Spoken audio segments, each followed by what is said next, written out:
3 years ago today, the World Health Organization declared COVID-19 a global pandemic. And right now, while we know a lot more about this virus than when we first started, we need to have a reality check.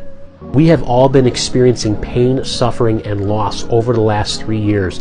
And while it may feel comforting to think that this pandemic is over, unfortunately, COVID-19 is still around and causing problems for a lot of people. While you may hear people say that COVID-19 is endemic, that does not mean that this virus is harmless.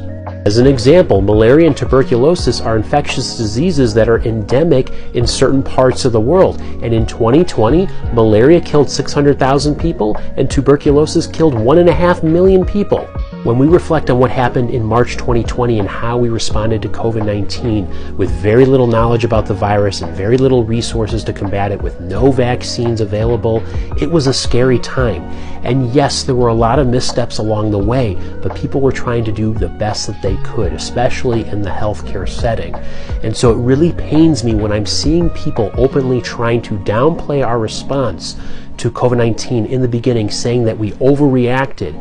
That's a horrible thing to say when today over 1.1 million people in the United States alone passed away due to COVID-19. You may have heard recently that there was a Cochrane review that was a meta-analysis of studies looking at the effectiveness of masks in terms of reducing transmission of COVID-19, and a lot of people were trying to use that article as saying that masks don't work. But if you look at this New York Times article that was published yesterday, it tells us a different story. The editor-in-chief of the Cochrane Library said in a statement that many commentators have claimed that recently updated review shows that masks don't work, but this is an inaccurate and misleading interpretation. In fact, Cochrane has issued an apology and will be revising their summary statement from that article to clarify confusion from it.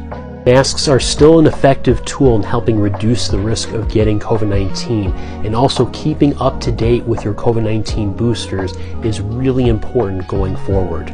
There has been a lot of scientific and medical advancements over the last 3 years that we can be proud of and celebrate, but we cannot forget the lessons that we have learned in the past. Otherwise, we are going to set ourselves up for failure in the future. I wish you and your loved ones good health and happiness in the future.